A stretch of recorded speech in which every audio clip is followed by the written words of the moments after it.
kabar kalian semua? Pasti pada sehat-sehat dong ya. Balik lagi di podcast Linked Society, Communicate to Connect.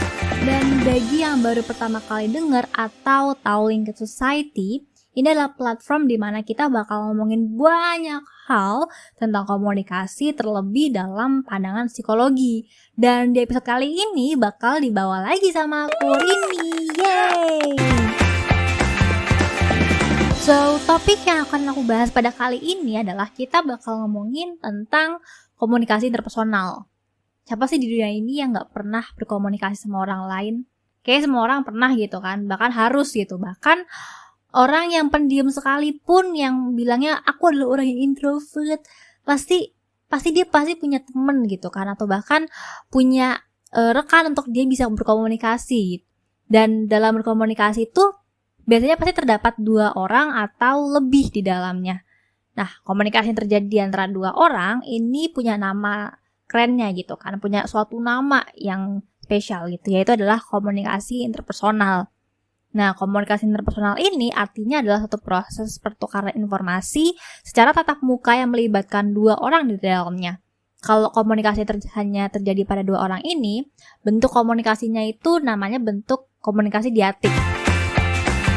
Ada seorang tetangga gitu kan, katakanlah namanya itu Bu Tejo. Suatu siang tiba-tiba ngajak Buning gitu kan, Buning, sini deh, tahu nggak sih gosip terbaru? Apa tuh Bu? Itu loh Bu Rusmi, baru beli motor kemarin, tahu nggak gitu? Motornya tuh motor Matic Bu, motor mahal. Oh masa sih Bu? Bukannya kemarin Bu Rusmi baru aja anaknya sakit ya? Nah, itu dia. Dari mana coba duitnya? Ini jangan-jangan ya. Apa dia berbuat sesuatu? Tidak ada yang tahu. Apa dia mendapatkan duit dari orang lain? Tidak ada yang tahu.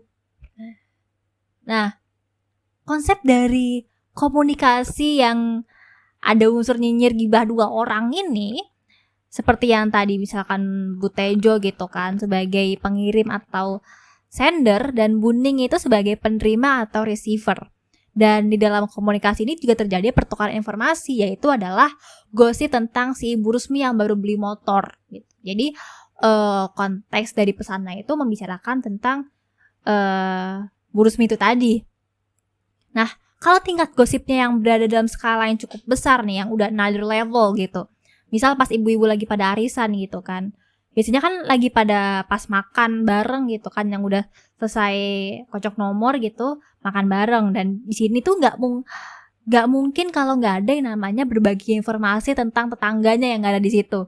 Biasanya let's say misalkan dari 14 kepala keluarga, 14 ibu-ibu gitu kan yang ada di situ, biasanya ada sebagian gitu kan yang nggak datang. Nah, yang nggak datang ini yang bisa dibicarakan gitu. Atau kalau nggak si ibu yang nggak datang ini, tetangga dari RT lain gitu kan yang dibicarakan gitu. Ada aja biasanya. Nah, kalau yang ini namanya percakapan sosial, di mana percakapan ini terjadi pada kelompok yang memiliki keeratan yang cukup kuat. Jadi jumlah dari orang yang mengikuti dalam percakapan ini tuh lebih besar dibanding yang pembicaraan 2 orang tadi sebelumnya. Nah, selanjutnya nih bentuk komunikasi interpersonal lainnya, yaitu adalah ketika misalkan nih kan gebetan, ngojok ngobrol berduaan pas lagi di kafe gitu, ngomongin tentang gebetan nih kan. Biasanya kan topik obrolan kita sama gebetan, apalagi pas awal-awal PDKT gitu, itu biasanya ada topik yang enteng-enteng atau topik yang emang buat pendekatan aja gitu, yang nggak penting sebenarnya buat dibicarakan. Jadi kayak misalkan warna kesukaannya apa, terus misalkan makanan favoritnya dia apa, atau bahkan pertanyaan yang sebenarnya tidak perlu dipertanyakan, tapi karena ini konsepnya adalah pendekatan, jadi nggak apa-apa nanyain aja gitu. Misalkan kayak tetangga kamu kalau minggu pagi suka motong kayu atau enggak, atau misalkan kucing kamu kalau pagi tiba-tiba berkokok atau enggak gitu. Dan biasanya kalau udah makin deket, topik obrolannya pun juga lebih berbobot gitu kan. Kayak misalkan ngomongin keluarga, kayak misalkan ibu bapak gimana, atau enggak misalkan adik kamu sekolahnya gimana gitu kan, atau ngomongin cita-cita atau karir, atau bahkan ngomongin untuk lanjut ke hubungan yang lebih berkomitmen gitu kan. Nah, komunikasi interpersonal ini bakal dibagi menjadi beberapa kelompok tadi kan. Nah, kalau yang bagian tentang gebetan tadi nih, yang tentang ngomongin tadi nih, ini namanya interaksi intim, di mana komunikasi interpersonal yang terjadi di antara dua orang yang memiliki kedekatan emosional yang secara lebih erat. Nah, jenis lain dari komunikasi gitu kan. Misalkan kalian itu pengen beli barang gitu, entah COD atau misalkan kalian transfer di awal. Nah, sebelum beli barang kan pasti kita bakal nanya gitu kan sama kakak-kakak all shop atau misalkan sama salesnya gitu. Karena kita pasti kayak ada rasa was-was gitu kan sama barang yang dijual. Terus kita kan nanya-nanya gitu penjual sampai kita yakin bener-bener yakin kalau penjual tersebut tuh emang beneran niatnya jualan dan gak akan nipu kita. Jadi barang yang kita dapetin itu beneran barang yang sesuai nama di foto gitu kan. Kalau sebenarnya juga barang yang kita beli cuman hal kecil gitu kan, hal yang murah, tapi nanyanya udah kayak calon mertua nanya calon menantu gitu.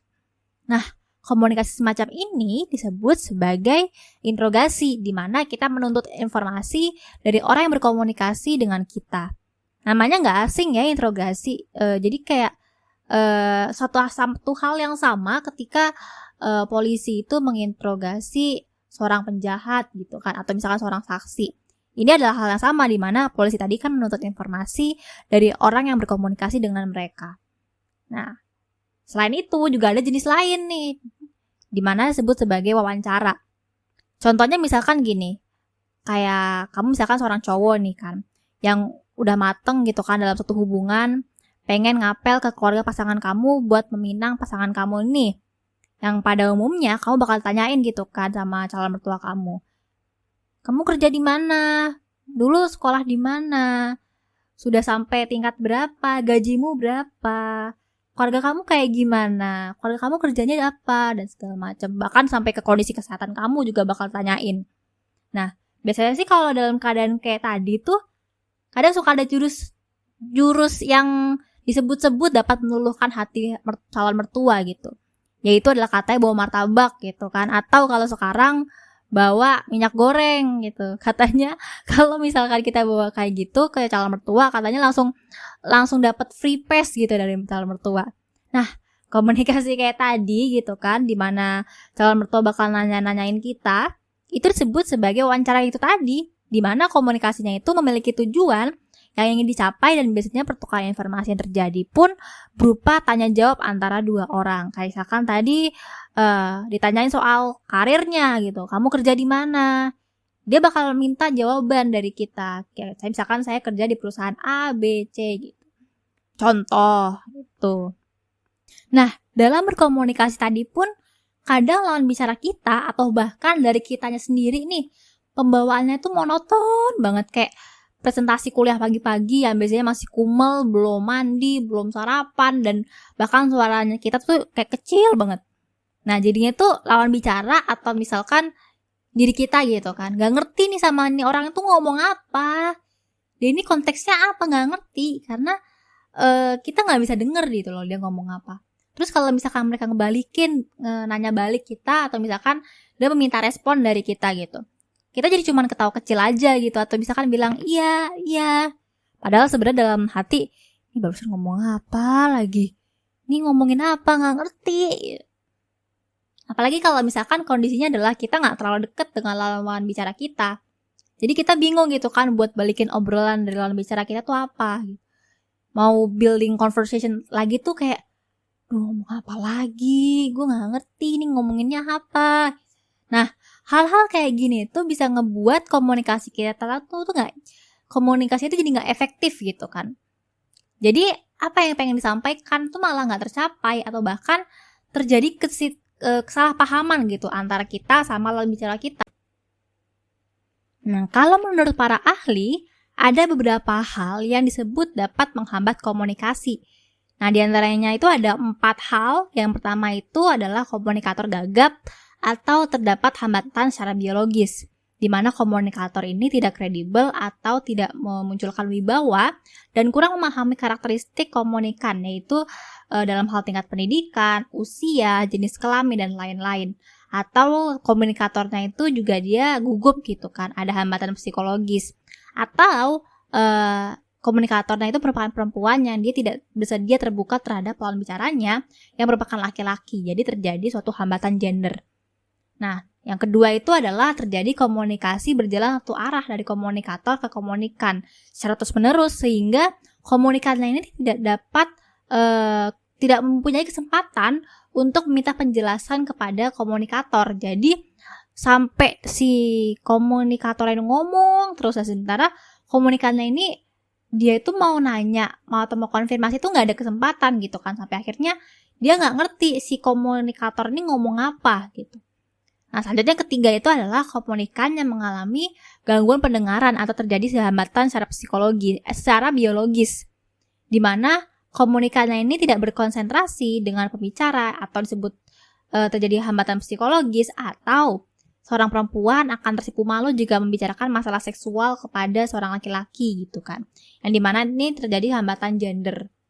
Dan yang terakhir itu adalah komunikasi hanya berupa penjelasan verbal atau kata-kata sehingga terkesan membosankan.